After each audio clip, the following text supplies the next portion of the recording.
tardes a todos. Los invito a que puedan abrir sus Biblias en la carta a los Efesios. La carta a los Efesios. Vamos a estar continuando con nuestro estudio allí.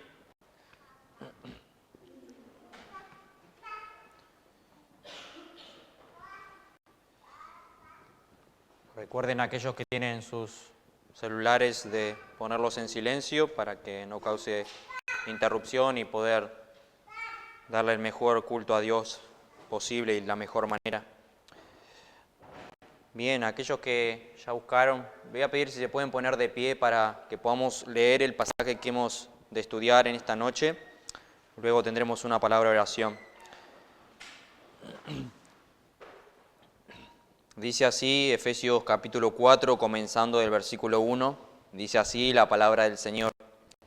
Yo pues, preso en el Señor, os ruego que andéis como es digno de la vocación con que fuisteis llamados, con toda humildad y mansedumbre, soportándoos con paciencia los unos a los otros en amor, solícitos en guardar la unidad del Espíritu en el vínculo de la paz, un cuerpo y un espíritu, como fuisteis también llamados en una misma esperanza de vuestra vocación, un Señor, una fe, un bautismo, un Dios y Padre de todos, el cual es sobre todos y por todos y en todos. Pero a cada uno de nosotros fue dada la gracia conforme a la medida del don de Cristo, por lo cual dice, subiendo a lo alto, llevó cautiva la cautividad y dio dones a los hombres. Y eso de que subió, ¿qué es sino también que había descendido primero a las partes más bajas de la tierra? El que descendió es el mismo que también subió por encima de todos los cielos para llenarlo todo. Y él mismo constituyó a unos apóstoles, a otros profetas, a otros evangelistas, a otros pastores y maestros, a fin de perfeccionar a los santos para la obra del ministerio, para la edificación del cuerpo de Cristo, hasta que todos lleguemos a la unidad de la fe y del conocimiento del Hijo de Dios, a un varón perfecto, a la medida de la estatura de la plenitud de Cristo, para que ya no seamos niños fluctuantes, llevados por doquiera de todo viento de doctrina, por estratagema de hombres que para engañar emplean con astucia las artimañas del error, sino que siguiendo la verdad en amor, crezcamos en todo en aquel que es la cabeza, esto es Cristo, de quien todo el cuerpo, bien concertado y unido entre sí, por todas las coyunturas, se ayudan mutuamente según la actividad propia de cada miembro. Recibe su crecimiento para ir edificándose en amor. Vamos a orar una vez más, un minuto. Padre, hemos cantado hacia tu nombre y ahora estamos en tu palabra. Ya se te ha pedido que nos hables a través de ella. Ya te hemos rogado que nos hables a través de ella. Sigue guiando a tu iglesia, Señor. Estaremos tocando un tema en particular, un tema específico de los cuales seguramente tu iglesia tiene que cambiar, la cual nosotros como miembros de esta iglesia tenemos que cambiar. Por eso, Padre, oramos que tú estés tratando con nuestros corazones y bendigas este tiempo, que nos hables por medio de tu Espíritu y que por sobre todo este tema en particular puedas hacer que obre en nosotros. Bendice, Padre, tu palabra en nuestros corazones, en el nombre de Jesucristo. Amén. Pueden tomar asiento, gracias. Si el Señor lo permite, vamos a estar viendo desde el versículo 1 hasta el versículo 6. Y lo titulé Llamado a la unidad, el llamado a la unidad. Sin duda vamos a separar en dos partes este mensaje, tal vez en tres, pero la primera parte que quisiera ver, como dije, es del versículo 1 al versículo 6. Y lo que nos dice del versículo 2 hasta el versículo 16, Pablo nos habla del andar cristiano en medio de la comunidad de los redimidos, que es la iglesia. Es como nosotros como cristianos, si decimos que somos cristianos, nos tenemos que comportar. Por eso Pablo comienza el capítulo 4 con un llamado a vivir de una manera digna del Evangelio. Lo leo así, el versículo 1 dice, yo pues preso en el Señor, os ruego que andéis como es digno de la vocación con que fuisteis llamados.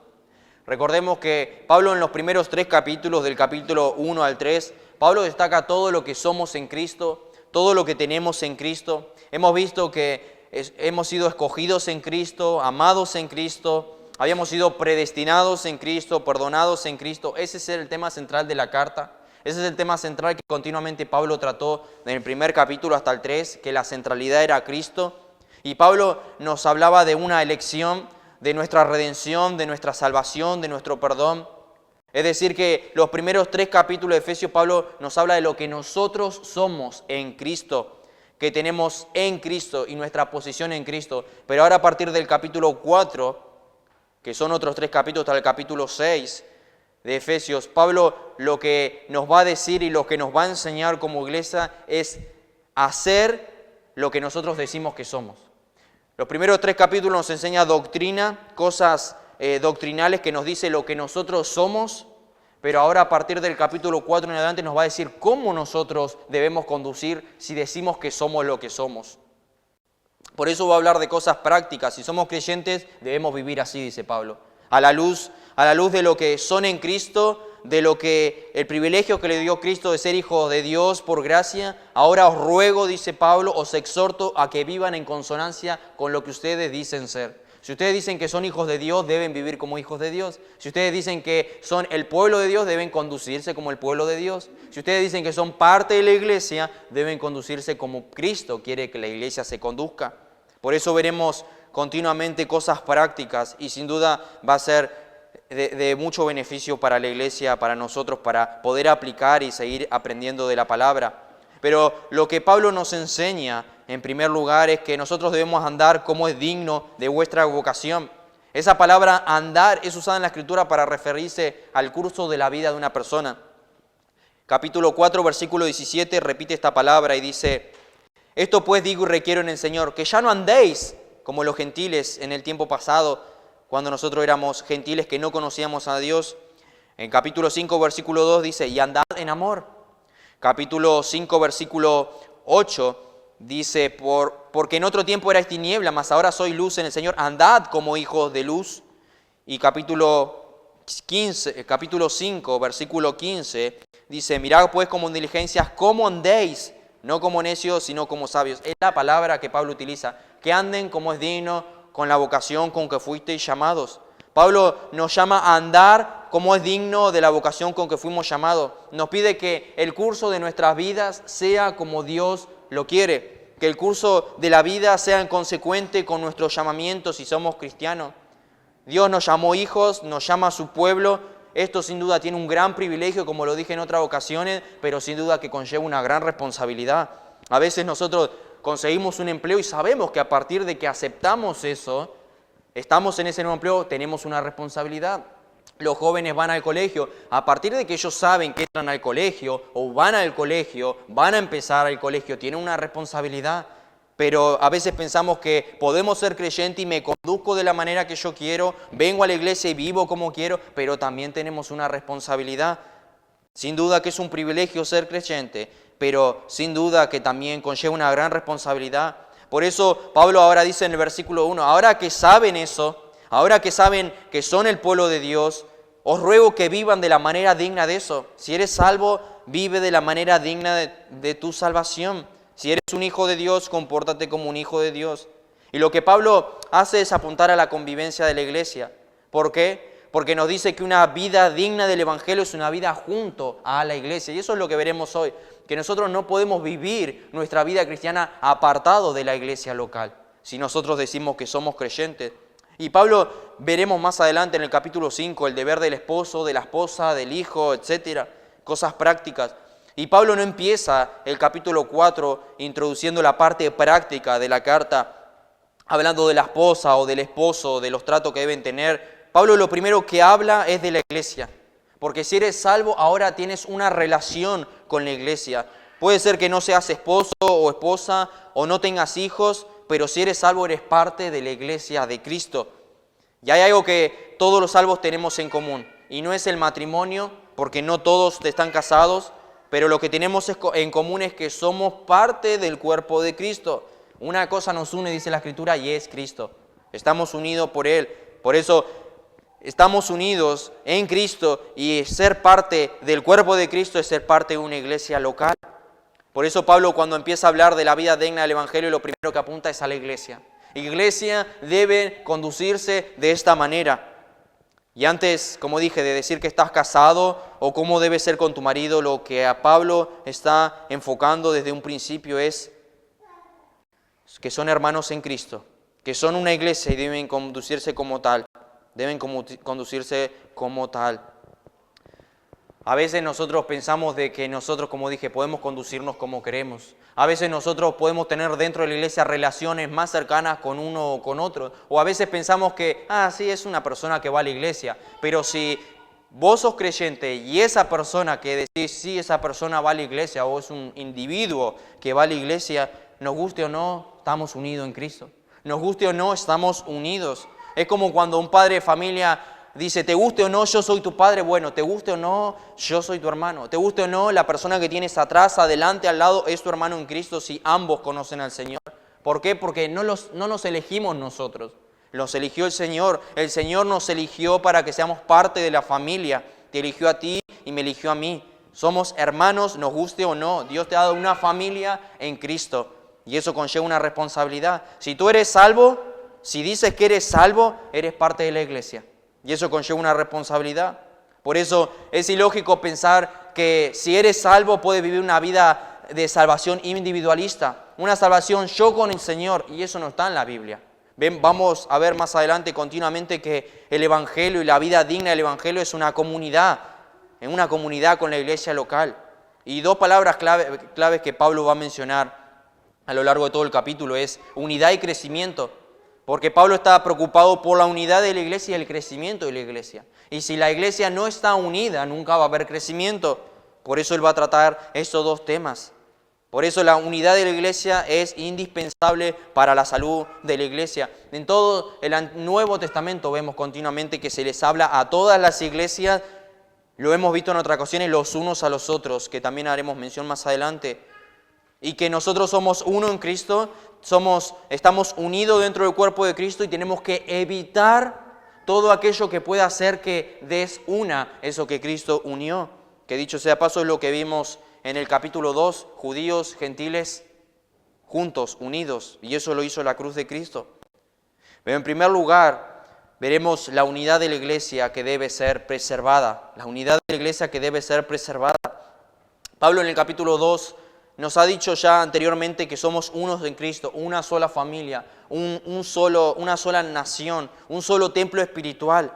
Y esto lo hizo Cristo sin duda, por medio de la cruz. Pero ahora, hermanos, tú y yo tenemos una responsabilidad. Tú y yo tenemos una responsabilidad por el mero hecho de ser creyentes. Y tenemos la responsabilidad de preservar la unidad que Cristo compró para su pueblo a precio de sangre. En la iglesia ocurre algo similar a lo que pasa en el matrimonio. Nosotros conocemos bíblicamente que el hombre y la mujer vienen a ser uno, a través del vínculo del matrimonio se unen y son una sola carne, pero no todas las parejas reflejan esa unión en el mismo grado. Y lo mismo ocurre con la iglesia, ya somos uno en Cristo, pero muchas veces parece que no hay esa unión en cierto grado. Y un vínculo que lamentablemente se puede a veces quebrantar. A veces separar por un breve tiempo si hay alguna disputa o alguna pelea o alguna división por algún pecado. Y Pablo está llamándonos a unir a la iglesia, no a separarla. Por eso esa unidad para nosotros, si somos creyentes, debe ser guardada como si fuera un tesoro. Porque siempre apuntamos hacia la cruz. Dice de la Escritura que el cuerpo de Cristo fue partido para que nosotros podamos hoy estar unidos. Y después venimos nosotros con nuestro pecado, nuestra necedad, nuestra terquedad, y por a veces o hablar mal de un hermano, o hablar mal con un hermano, o porque brota un poco de carne en nosotros, terminamos separando, dividiendo eso que Cristo unió con su sangre. Y por eso el llamado de Pablo a preocuparse, tenemos la responsabilidad de mantener unido eso que Cristo unió. Y en los versículos 2 y 3 Pablo nos presenta cuáles son las virtudes cristianas que son esenciales para cultivar esa unidad. Y la primera virtud es la humildad. Él dice así, nos manda que andemos como es digno con la vocación con que fuimos llamados, y lo primero que dice, con toda humildad, con toda humildad. La primera virtud que él menciona es la humildad. Cuando alguien te pregunta qué es lo más importante en una iglesia, ¿Qué es lo más importante para tener unidad en la iglesia? Una palabra se nos viene seguro a nuestra mente: amor. Hay que tener amor, amar a los hermanos. Pero no es esa la palabra que Pablo empieza. Él dice humildad. Porque si no eres creyente con el hermano, es porque no le amas. Si no eres creyente con el hermano, es porque no le amas. Si no le soportas, es porque no le amas. Tenemos un ejemplo con nuestros hijos. Tu hijo te puede hacer las 1001 y sigues luchando por él. No te cambias de familia o no lo abandonas porque tu amor por él es enorme y sigues tratando, y si te hace mal lo sigues perdonando y sigues tratando con él. No vas a dejarlo. Por eso, si amas a los hermanos como familia, vas a soportar, vas a perdonar. Y el problema de muchos creyentes es que no vivimos la realidad que decimos que nosotros somos. Somos hermanos y para tener una buena hermandad es necesario humildad, dice Pablo. Humildad. Humildad. Alguien dijo así: esta palabra humildad indica una baja estima de nosotros mismos, basada en la conciencia que tenemos de nuestra propia culpabilidad y debilidad delante de Dios. Y Pablo dijo en el capítulo anterior, versículo 8, Pablo dice que Él es menos que el más pequeño de todos los santos. No es porque Él quería hacerse ver el humilde, sino que conocemos bíblicamente que Pablo era un hombre humilde. Un hombre humilde que no se preocupaba por lo suyo, que no ponía sus prioridades por encima de los demás, sino que era al revés. Su preocupación estaba con todo lo que tenía que ver fuera de él. Pero vemos que era una persona que ni siquiera se sentía digno de nada, una persona humilde. Seguramente en estos tiempos a Pablo se lo hubiese llevado un psicólogo pensando que no, tú tienes una baja estima de ti mismo. Es un hermano humilde, pero hoy en día no se ve eso. Pablo era un hombre humilde porque tenía una clara comprensión, una clara conciencia de su pecado, de su propia debilidad, y la Escritura nos dice su propia pequeñez. Por eso tenía humildad. Pero esa humildad, como dije, es contraria a la que hoy vemos, que continuamente se nos llama a que seamos hombres grandes, mujeres grandes, que tenemos un potencial, que debemos ser fuertes, que somos personas fantásticas, personas maravillosas. Pero eso no es lo que dice la Escritura. La Escritura lo que hace es rebajarnos, humillarnos, para que continuamente entendamos lo que somos pecadores. Por eso, hermanos, la humildad es imprescindible para mantener la unidad dentro de la iglesia. Si nosotros prestamos atención a los problemas que pueden llegar a surgir, si rastreamos los problemas y conflictos que pueden surgir entre las personas, lo más probable y lo más seguro es que en algún punto del camino nos topemos con el orgullo. Ya sea en una persona o en el otro, o en ambos del que está el conflicto. El orgullo imposibilita la solución de los conflictos personales. ¿Y tú te imaginas cómo sería una iglesia si no habría orgullo?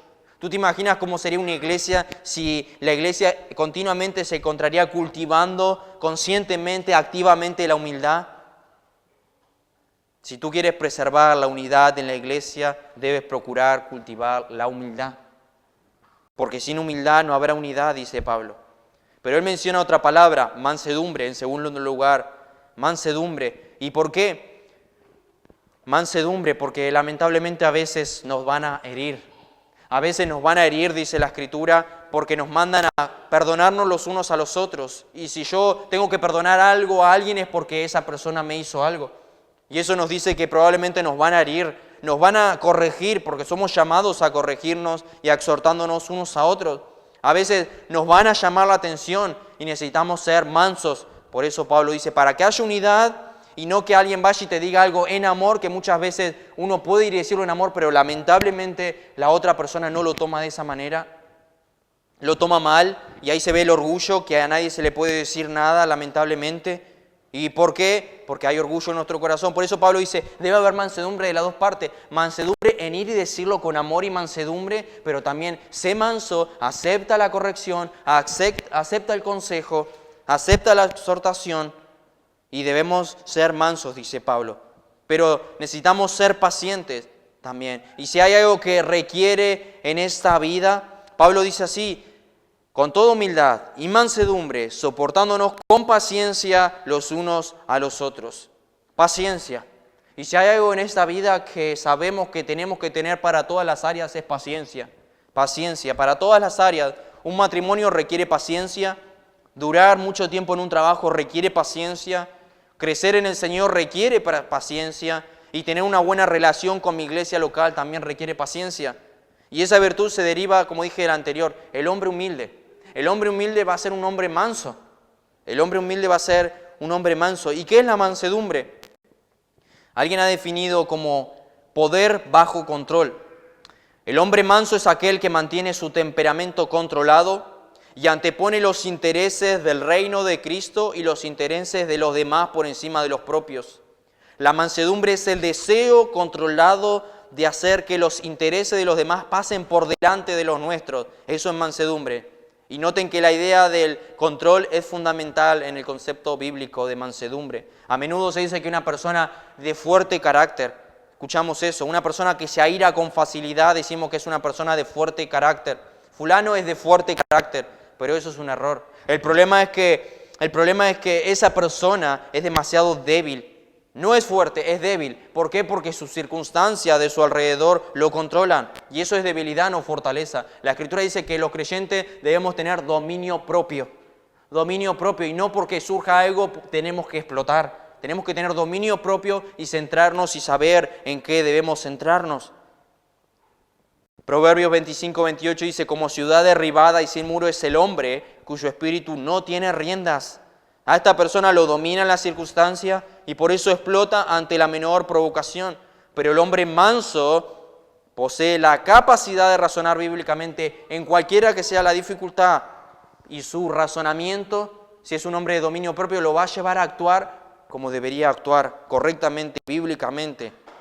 Por eso, ¿cuántos problemas surgen lamentablemente del egoísmo? Cuando uno busca su propio interés por encima de otro. A mí no me van a venir a decir lo que tengo que hacer. Hace un tiempo escuché algo que en una iglesia, que un hermano se hizo miembro de la iglesia, conoció al Señor, se hizo miembro y les dijo en una reunión, estaba con algunos hombres teniendo algunos estudios, y le dijo que a partir de ahora yo les doy libertad para que si ustedes me tienen que llamar la atención, ahora que conozco a Cristo y me hice miembro, si me tienen que llamar la atención en algo, les doy permiso para que lo hagan. Y los hermanos le contestaron, eso no es así. Vos desde que vos te hiciste cristiano, desde que vos te hiciste miembro de la iglesia, nosotros ya tenemos ese permiso. No hace falta que vos nos permitas decirte algo. Nosotros tenemos el permiso de ir a exhortarnos unos a otros, ir llamándonos la atención al otro, mientras que sea algo bíblico. Por eso se manda a ir y tratar el pecado de una persona. No dejarlo. Y eso se puede ver en todas las áreas. Somos llamados a demostrar el carácter de Cristo y utiliza las dos mismas palabras, ser manso y humilde de corazón. Y son las dos palabras que Cristo dijo, aprended de mí que soy manso y humilde de corazón. Y son las dos palabras que Pablo dice, para que se mantenga la unidad en la iglesia, tienen que ser como Cristo. Para que se mantenga la unidad de la iglesia, tiene que haber estas dos características, estas dos virtudes, mansedumbre y humildad. Porque si no van a empezar los problemas en la iglesia. Soportándonos unos a otros en amor, con toda humildad y mansedumbre, soportándonos con paciencia, y sin duda que hay que tenerla, A veces pensamos, qué paciencia que debo tener con tal persona, pero nunca nos preguntamos, ¿esa persona tendrá paciencia conmigo? Porque sin duda muchas veces somos de no soportar nosotros mismos, y los demás tienen que tener paciencia para con nosotros. Soportándonos unos a otros en amor, dice Pablo. Algunos pueden pensar que la palabra soportar se refiere a llevar las cargas los unos de los otros, pero esta palabra soportar apunta a tolerar. Cuando alguien te lastima, te ofende y tú lo toleras, pero la base de eso es el amor, dice, soportándonos unos a otros en amor, porque nadie soporta, a nadie vas a soportar si no lo amas, a nadie vas a soportar si no lo amas. En un trabajo puedes decir, no soporto más este trabajo, me voy, sin duda porque no amas el trabajo. Pero como di el ejemplo anterior, si tienes un hijo, con un niño no le vas a decir, no te soporto más, me voy, o lo dejas solo, o te buscas otro niño. Soportas porque amas. Soportas en el matrimonio y esperas con paciencia que tu cónyuge cambie. Soportas porque amas. Y Pablo dice, soportándonos unos a otros en amor, esa es la característica. Soportar en amor, soportas porque amas. El amor soporta, hermanos, el amor tolera, el amor no se irrita, el amor no busca lo suyo, pero para soportar también debemos estar cerca. Tú no vas a soportar a una persona que viene a la iglesia y no la ves casi nunca. Tú no vas a tener que soportar a una persona que no está en comunión con la iglesia. Y lamentablemente esas personas no te van a hacer nada porque no comparten con la iglesia, no hay unidad con la iglesia, porque no pasan tiempo juntos, pero con los que más vas a tener que soportar, vas a ser con los que más tiempo pasas con ellos. Tu esposa te tiene que soportar, tu esposo te tiene que soportar, porque es con el de que pasas más tiempo juntos. Y esto me dice algo, que la iglesia tiene que pasar tiempo junta. Hermanos, no es algo meramente de los domingos. No es algo meramente de los domingos. La iglesia en hecho tenía tanta unidad que dicen que tenían todas las cosas en común. Y hay veces que nosotros ni nos enteramos de los problemas que pueden llegar a tener algún hermano, miembro de nuestra iglesia, y que decimos que somos hermanos, pero porque no nos enteramos, porque no estamos al tanto. Pero no porque esa persona no lo contó, porque hay veces que sí lo contó, pero no nos enteramos porque no estamos siendo influenciados o estamos dentro de la iglesia o participando en la iglesia. A veces venimos a la rutina, vengo, canto, escucho y me voy y hago mi vida. Pero no es lo que Pablo dice que es una iglesia. Y si ese es el concepto errado de tener una iglesia. Tienes un concepto errado si piensas que una iglesia es así. Por eso vemos en Hechos la unidad que había, que ellos dicen que se reunían todos los días, eran como una familia, compartían las cosas en común. Y sin duda así se puede llevar las cargas de los unos de los otros. Y sin duda así vamos a poder amar los unos a los otros. Tú sabes que para amar se demuestra con hechos. Se demuestra con hechos, no con palabras. Pero para mostrarlo con hechos debes pasar tiempo con tu iglesia. Debes servir a tu iglesia. Si algún hermano necesita ayuda, estar, preocuparte, llamar, preguntar. Esa es la manera de demostrar amor. Conductas, hechos. Pero, lamentablemente, como dije, con los que pases más tiempos, esos son los que te van a fallar. Y con los que pases más tiempo, es lo que más vas a tener que soportar. Y no meramente tienes que soportar, sino también, como dije, te van a tener que soportar a ti. Yo no puedo vivir el soportaos unos a otros desde lejos, desde mi casa y no teniendo una relación con mi iglesia. Y Pablo dice, soportaos unos a otros en amor. ¿Cómo voy a hacer para soportar a mi hermano si no tengo comunión con él? ¿Cómo voy a soportar a mi hermano si no paso tiempo con él? Alguien dijo, si nuestro cuerpo eclesial, nuestra iglesia, no desafía regularmente nuestra paciencia, entonces puede que no estemos lo suficientemente cerca de nuestra iglesia. Si la iglesia no desafía mi paciencia, es porque seguro no estoy cerca de mi iglesia. Y esto nos dice dos cosas. En primer lugar, que si tú tienes que tratar tu paciencia con la iglesia, es que no tienes relación con ella. Si tú no tienes que tratar la paciencia con tu iglesia, es que tú no estás teniendo relación con la persona, con la iglesia. Y la segunda es que cuando tengas relación con la iglesia, vas a tener que tener paciencia. Vas a tener que tener paciencia, soportados unos a otros en amor, pero se requiere paciencia.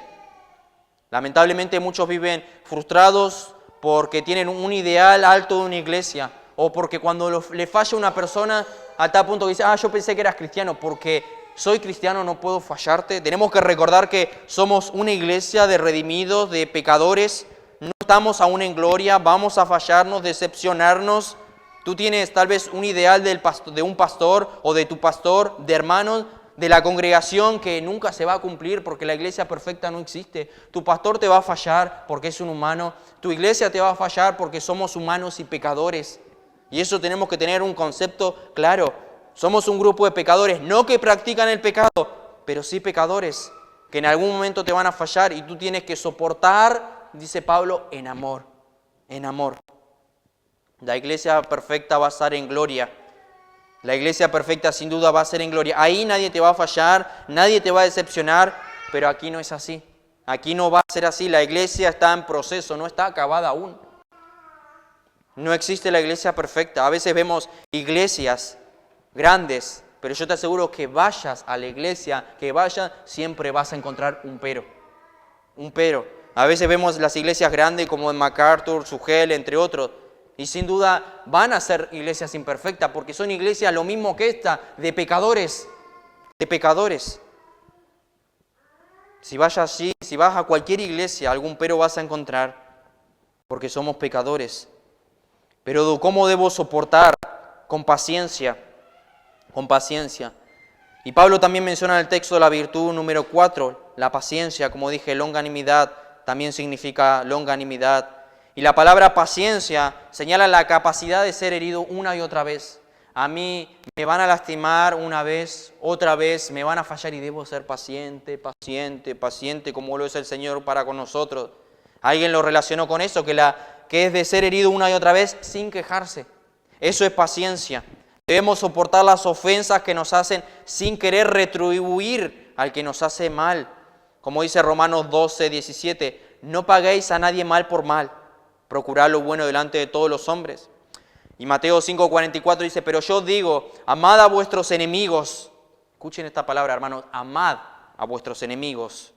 Bendecid a los que os maldicen. Haced bien a los que os aborrecen y orad por los que os ultrajan y os persiguen. Si el Señor nos manda amar a nuestros enemigos y hacerles bien, ¿cuánto más a nuestros hermanos en Cristo cuando nos fallan? Y a veces decimos, el Señor te va a perdonar, pero yo no lo voy a hacer. Yo no lo voy a hacer. No hemos entendido si en verdad somos creyentes de lo que se nos ha perdonado a nosotros si pensamos de esa manera. Por eso debemos soportar el agravio, dice Pablo, y todo eso porque somos gobernados por el principio del amor. Cuando nosotros somos gobernados por el principio del amor, nos pueden hacer de todo como Cristo. Cristo sufrió, padeció, le escupieron en la cara todo lo que sufrió, todo lo que padeció a lo largo de todo su ministerio. ¿Pero por qué? Porque Él estaba gobernado por el principio del amor. Y mandaba y llamaba a que sean como Él. Por eso la quinta virtud es en amor. La Biblia dice que el amor cubre multitud de faltas. Si yo amo a un hermano, eso va a cubrir las faltas que el hermano me haga. 1 Pedro 4:8 y Proverbios 10:12. El odio despierta rencillas, pero el amor cubrirá todas las faltas. Y ese amor que Pablo utiliza aquí es para hablar de la actitud de buscar el bien del objeto amado, a un costo de un sacrificio personal. Es un amor que está dispuesto a dar muchas veces sin esperar algo a cambio, como Cristo que dio su vida y no esperaba nada a cambio. No esperaba nada a cambio porque saben que muchos no se lo van a dar, muchos no se lo van a dar. Por eso se nos manda a amar a nuestros enemigos. Yo amo a mi enemigo y no espero nada bueno a cambio de mi enemigo. Y así debería ser con nuestros hermanos, porque a veces damos pensando que vamos a recibir algo a cambio, pero eso no es amor. Y aquellos, dice Pablo, y aquellos que se comportan de esta manera, con humildad, mansedumbre, paciencia y amor, son los que están siendo solícitos en guardar la unidad del Espíritu en el vínculo de la paz. Lo que dice el versículo 1. Y el versículo 3, solícitos. Capítulo 3 dice así, solícitos en guardar la unidad del Espíritu en el vínculo de la paz. La palabra solícitos en otra traducción lo menciona como esforzaos, siendo diligentes, y la traducción es o poniendo el mayor empeño en una cosa. Aparece la palabra que muchas veces no nos gusta, esforzaos. Muchas veces no nos gusta esforzarnos, esfuerzo. La palabra unidad nos encanta, pero la palabra esfuerzo muchas veces no nos gusta. Y alguno puede decir, oremos para que la iglesia sea más unida. Ok, oraremos por eso, pero hagamos algo para que la iglesia sea más unida. Porque Pablo no dice, oremos para preservar la unidad. Pablo dice, esfuércense por guardar la unidad. Somos llamados a esa unidad, pero somos llamados a esforzarnos a cultivar la unidad dentro de la iglesia. Y yo no puedo estar unido a un hermano que no conozco. Y para conocerlo requiere mi esfuerzo intencional, ir y estar cerca de él y preguntar, conocerlo. Algunos podrían decir perder tiempo. Hermano, si tu pastor o un hermano de la iglesia, y grábate esto, te dedica tiempo en alguna visita o algo, eso es amor. Porque muchas veces podemos utilizar ese tiempo en muchas otras áreas que también son buenas. Pero sin embargo, uno va a visitarlos, uno dedica tiempo. Si vos ves que un hermano te está dedicando tiempo, eso es una actitud de amor. Porque el tiempo no vuelve y son tiempos que muchas veces invertimos. Por eso Pablo dice que oremos. Nosotros podemos decir que podemos orar para cultivar esa unidad, pero también debemos esforzar por guardarla. Somos llamados a esforzarnos y esta es la palabra, como dije, requiere esfuerzo. Si tú vienes aquí a la iglesia, debes también cultivar la unidad. A veces pensamos, como dije, que es venir, adorar, escuchar y nada más. Sin duda que eso es el culto a Dios bíblicamente. Venimos, adoramos, leemos la palabra, oramos. Eso lo vemos, lo que hacía la iglesia primitiva. Eso lo vemos en toda la Escritura. Se abría la palabra de Dios y se decía así, dice la palabra del Señor. Todos estaban quietos, atentos, prestando atención a lo que el Dios del cielo decía. Y como dije, sin duda eso es sumamente importante, pero nosotros no venimos solamente a cantar, a alabar, a adorar, escuchar y luego no existe más iglesia en nuestras vidas. No existe más iglesia en nuestras vidas. Si tú dices que eres creyente, tú eres parte del cuerpo y si tú eres parte del cuerpo debes preocuparte por el cuerpo. A veces pensamos que podemos, como dije, vivir nuestra vida individualmente como creyentes, pero nosotros nos llamamos el pueblo de Dios, la iglesia de Dios, el cuerpo de Dios. No eres tú, somos nosotros, plural, no singular. Cristo no te va a venir a buscar a ti, nos va a venir a buscar a nosotros,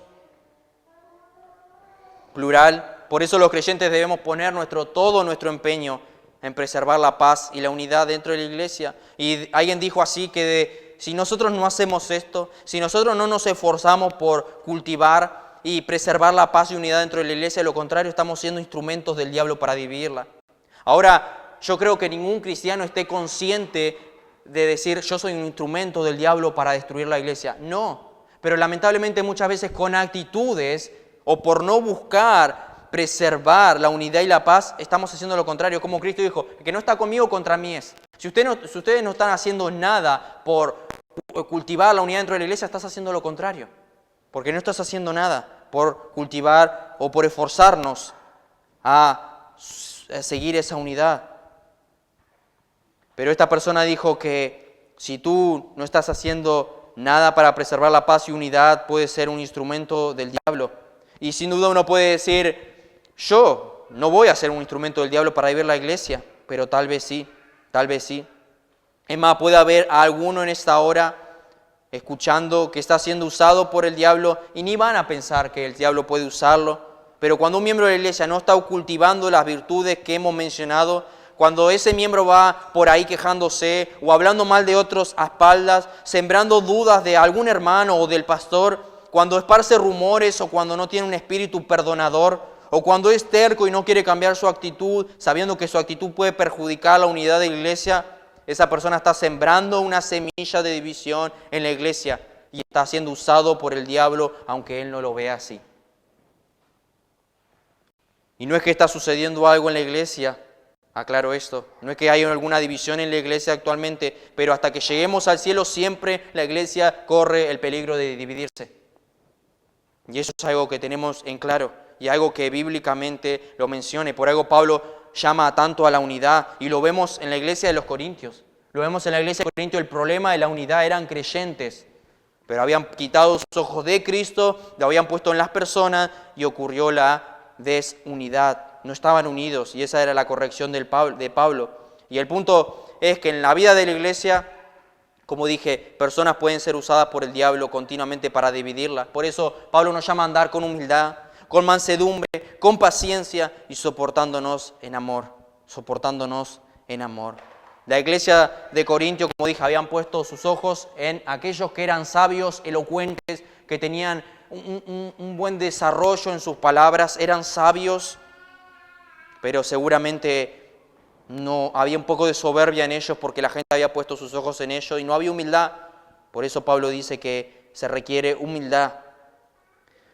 Y Pablo dice que si tú quieres ser solícito en guardar la unidad, debes cultivar estas virtudes. Amado, la iglesia del Señor no es un juego.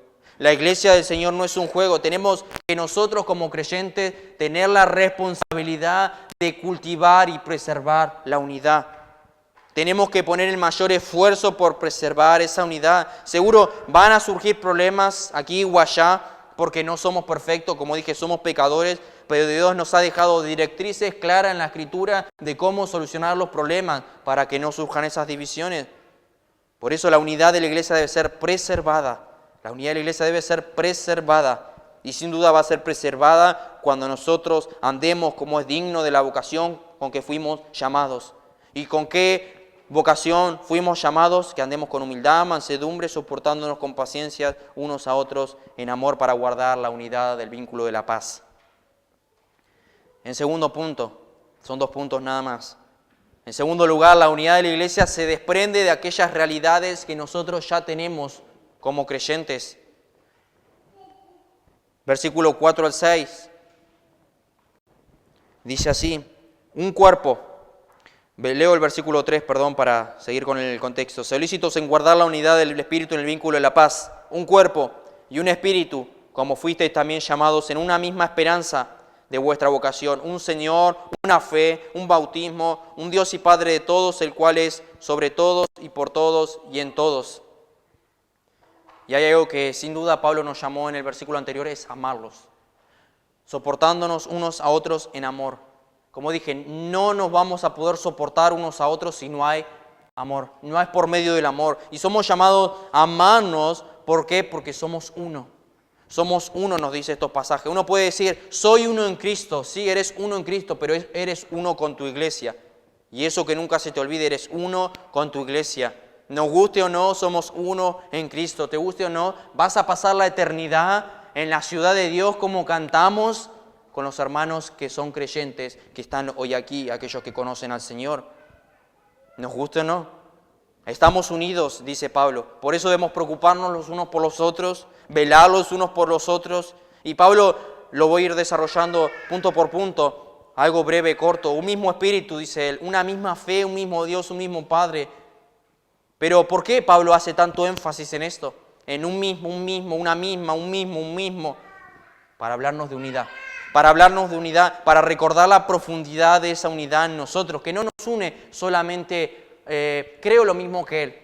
Vengo a la iglesia y estoy unido a Él porque creemos lo mismo. Pablo nos dirá qué es lo que nos une. Y no tienes esa unión con nadie. No tienes esa unión con nadie, que la única unión que puede superar eso es lo de tu matrimonio.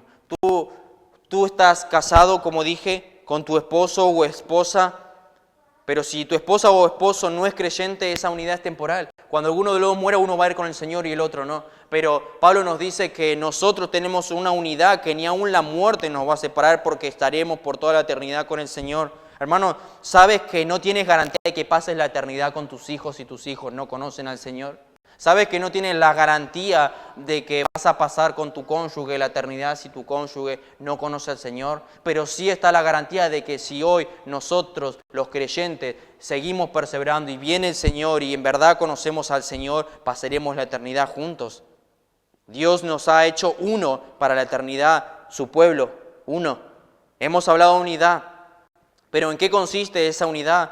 Todos venimos de distintos trasfondos, lo vimos eso en el capítulo 2. Trasfondos culturales, distintos trasfondos familiar, trasfondos intelectuales, pero la Escritura dice que Dios salvó de toda lengua, tribu y nación. No hay una división, no hay nada que pueda dividir, sino que son uno en Cristo. Pero ¿qué es entonces lo que tenemos en común?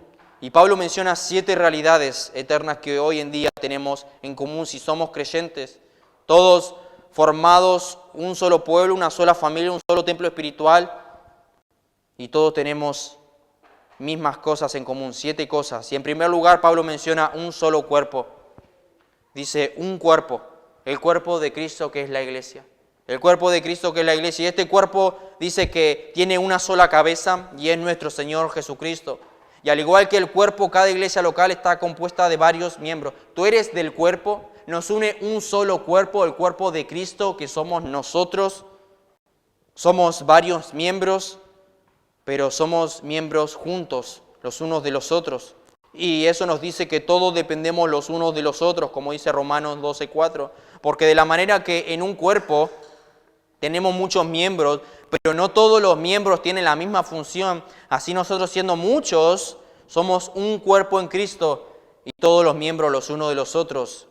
Y 1 Corintios 12, hablando acerca de que nos necesitamos el uno al otro, somos como miembros y la oreja no le puede decir al ojo, no te necesito, ni tampoco a la cabeza a los pies, no tengo necesidad de ti. Tú necesitas a tus hermanos para crecer espiritualmente, hierro con hierro se aguza y para poder aplicar los unos a los otros. Tú necesitas, y si tú dices, no, yo no necesito a nadie, bueno, no necesitas a nadie, está bien, pero los hermanos te necesitan a ti. Así que tarde o temprano vas a tener que tratar con ellos. Tarde o temprano vas a tener que pasar tiempo con ellos. La segunda palabra que él menciona, un y un espíritu. Si en verdad hoy eres creyente, es porque el Espíritu Santo, nos dice la Escritura, nos abrió el entendimiento, obró en nuestro corazón para que podamos comprender el Evangelio, pero ese Espíritu no obró solamente en ti, ese Espíritu obró en tu hermano, aquel que está sentado al lado tuyo, atrás tuyo, adelante tuyo. No son varios espíritus, sino uno solo, y ese un solo Espíritu nos une. Y esa es una realidad más poderosa que cualquier diferencia que tú puedas tener con tu hermano hoy en día. Todos participamos del mismo llamamiento, una misma esperanza. Lo tercero que menciona, como fuiste también llamado en una misma esperanza de vuestra vocación. Como dije anteriormente, hablando acerca de la eternidad, que con tus hermanos, nosotros como hermanos pasaremos la eternidad juntos. Y esa es una realidad que debe influir en nosotros aquí y ahora. No, bueno, en la eternidad ya me voy a hablar con Él, en la eternidad me voy a llevar bien con Él. No, es aquí y ahora, dice Pablo. Es aquí y ahora. El cuarto, todos nos encontramos bajo la misma autoridad del mismo Señor. Él menciona un Señor. Todos fuimos escogidos por Él, redimidos por Él, y todos ahora le seguimos a Él, pero ahora también nosotros somos gobernados por Él. Es nuestro Señor y tenemos que hacer lo que nuestro Señor dice. Él tiene su señorío y autoridad y nosotros somos gobernados por Él. Y todos por igual, y debería ser así. Lo siguiente que Pablo dice, una fe, todos compartimos la misma fe, escuchamos las mismas verdades, compartimos la misma fe, que por medio de la misma fe fuimos a Cristo. Es el mismo don, que es el don de la fe que Cristo nos dio. Nosotros creemos las mismas verdades, descansamos en las mismas verdades para nuestra salvación eterna. Y alguien dijo así, la fe salvadora es encontrada en una amplia variedad de corazones. La fe salvadora es encontrada en una amplia variedad de corazones, pero esa fe es la misma en todos ellos. Tenemos la misma fe, pero también compartimos un mismo bautismo. Así como hay un Señor que debe ser obedecido y adorado, así también hay una sola ceremonia externa, por el cual nosotros publicamos exteriormente lo que pasó internamente. Un bautismo, y ese bautismo nos une. ¿Por qué? Porque nosotros estamos diciendo, ahora soy creyente con ustedes. Hay unidad y son incorporados en la comunidad de los redimidos, que es la iglesia. Cuando una persona no se bautiza, no es cuando se bautiza, sino cuando cree, pero se bautiza para confesar o para mencionar que ya creyó en su corazón. Por eso todos los hermanos fueron bautizados con el mismo bautismo. Ahora yo pregunto, hermanos, ¿cómo puede ser entonces que esos cristianos que se identifican con el mismo Señor, la misma fe, el mismo bautismo, que Dios bendice a todos y por su Espíritu mora en nosotros, cómo puede ser que ahora haya desunidad unos con otros? Si supuestamente estamos unidos por tantas cosas, ¿cómo puede ser que haya desunidad?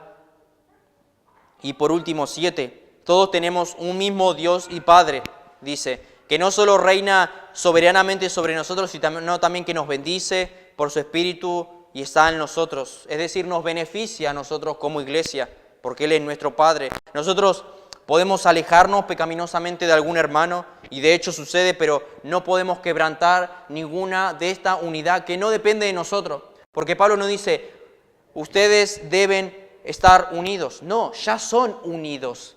Deben preservar esa unidad que Cristo ya unió. Ustedes ya son uno. Ustedes, iglesia, ya son uno. Están unidos en Cristo. Ahora deben procurar mantener esa unidad. Y por eso Pablo dice, tengan cuidado y anden con humildad, con mansedumbre, sopórtense con paciencia unos con otros para guardar esa unidad. Para guardar esa unidad. Somos uno y vamos a hacerlo por los siglos de los siglos, dice la Escritura. Y este pasaje, hermanos, para terminar, nos habla de la enorme importancia de la unidad de la iglesia. La enorme importancia de la unidad de la iglesia. Pablo pudo haber hablado de muchas cosas en este pasaje cuando empezó la parte práctica para con su iglesia, para referirse al andar de los cristianos, pero él quiso tratar la unidad de la iglesia. El Espíritu Santo lo guió a hablar acerca de la unidad de la iglesia, porque la unidad de la iglesia es esencial para la salud espiritual de la iglesia. Si no hay unidad, no hay iglesia. Si no hay unidad, no hay iglesia. Como conclusión, yo te pregunto, querido hermano, ¿cuánto estás haciendo para preservar esa unidad? y cuán cerca estás de tu iglesia para soportarlos con paciencia. ¿Cuánto te relacionas con aquellos que dicen que sos hermanos? ¿Cuánto te relacionas con la iglesia? ¿Cuánto estás haciendo para preservar esa unidad? Somos llamados, hermanos, a esforzarnos para preservar esa unidad. Y como dije, nunca vas a poder estar cultivando la unidad si no pasas unido a un hermano. Nunca vas a poder estar cultivando la unidad si no pasas tiempo con algún hermano. Por eso, hermano, esfuérzate por estar cerca de tus hermanos, a tal punto que tengas que soportarlos. Nunca vas a tener que soportar a alguien porque no pasas tiempo con esa persona.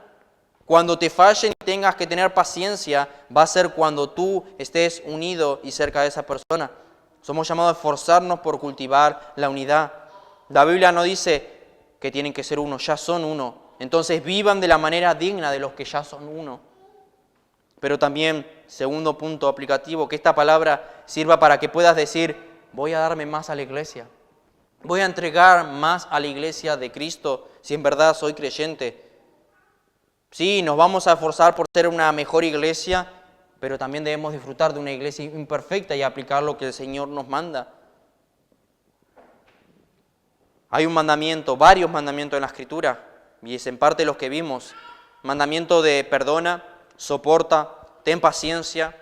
Obviamente que algo vas a tener que soportar, a alguien vas a tener que perdonar, con alguien vas a tener que tener paciencia, pero debemos también ser humildes para soportar. Y si no tienes una relación cercana con la iglesia, lo más probable es que no te pase, porque eso sucede cuando estás cerca los unos de los otros. Si tú dices que eres parte de la iglesia local, porque eres hijo de Dios, entonces eres parte del pueblo de Dios y estás obligado a servir. Sí, la Biblia dice que nosotros somos llamados a servir si somos creyentes. Y esa es la palabra, estamos obligados a servir. Pablo decía que ahora soy esclavo de Cristo. Mi voluntad no está sujeta a lo que yo quiero hacer. Mi voluntad está sujeta a lo que Dios dice que yo debo hacer. Y si tú eres creyente, ya tu voluntad no está sujeta a lo que tú tienes ganas. Y como dije la vez pasada, eso se lo dejamos para un niño. El niño dice, no tengo ganas de hacer esto y no lo hace. Pero nosotros muchas veces no tenemos ganas de ir al trabajo y vamos igual. Y muchas veces no tenemos ganas de servir en la iglesia. Pero si somos el pueblo de Dios, hijos de Dios, tenemos que servir. Y tenemos que servir, edificar y estar unidos como hermanos, aunque muchas veces no queramos. No somos llamados a servir a los cristianos del mundo entero, pero sí estás llamado a servir a tu iglesia local, a llevar las cargas de tu iglesia local. Y eso me habla de estar cerca de ellos, si no, no voy a poder llevar las cargas juntamente con ellos. Hermano, el Señor te ha puesto en este lugar con un grupo de creyentes cercanos con los que tienes responsabilidades. Y guárdate esa frase, tienes responsabilidades en tu iglesia local. En amor te lo digo, tienes responsabilidades.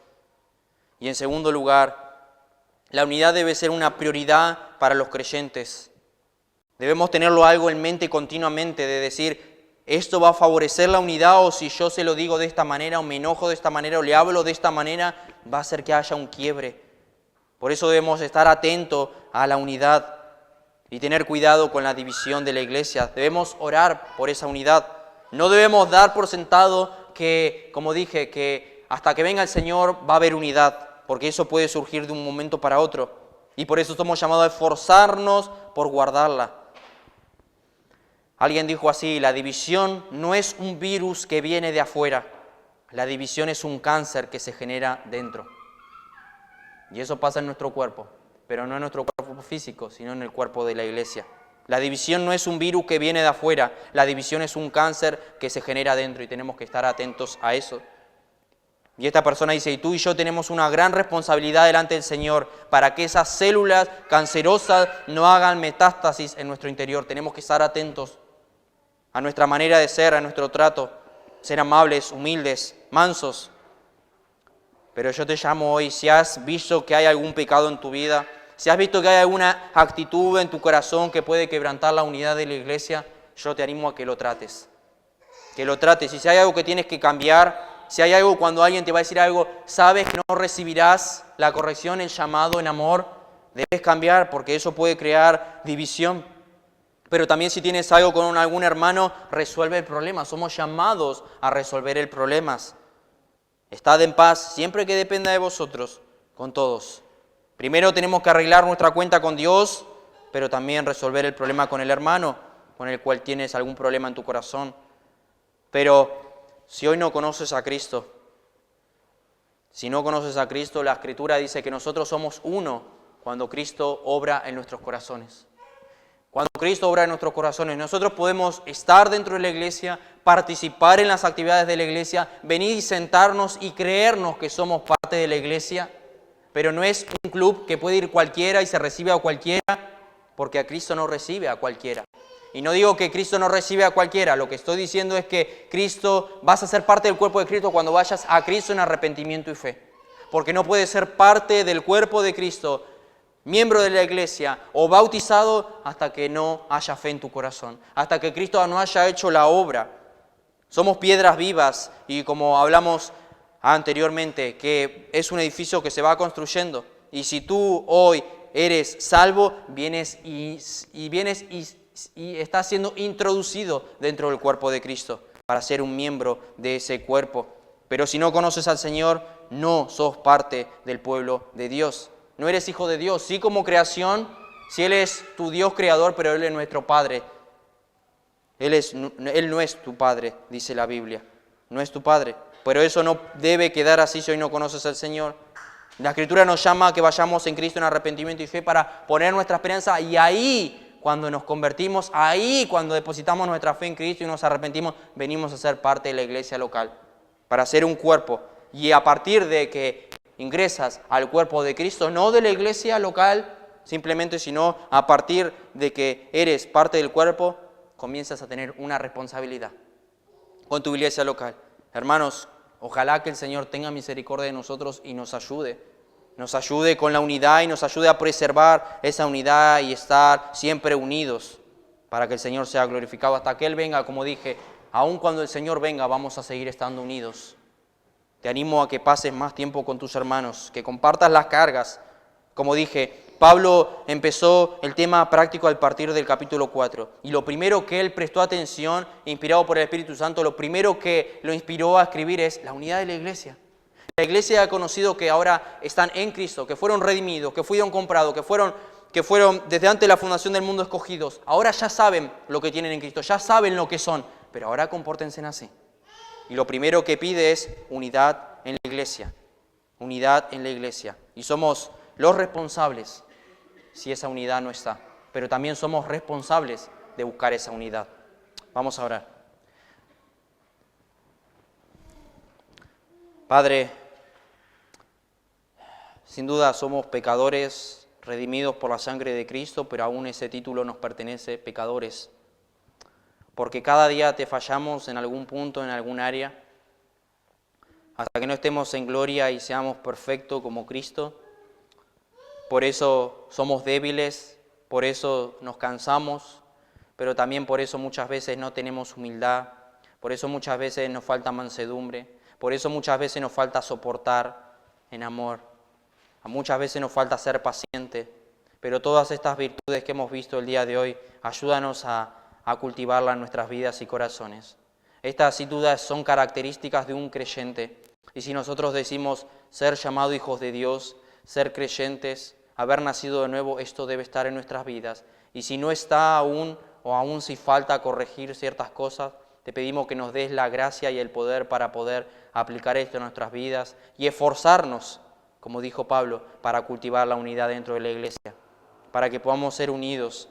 Guía, Padre, tu iglesia, sigue edificando tu pueblo, para que podamos seguir siendo unidos y perseverar en la fe mutuamente, batallar con la fe y en la fe mutuamente. Vivimos en un mundo que continuamente ataca directamente o indirectamente tu palabra, ataca directamente a ti y también directamente a la iglesia. Por eso ayúdanos a estar unidos, juntos, a perseverar en la fe.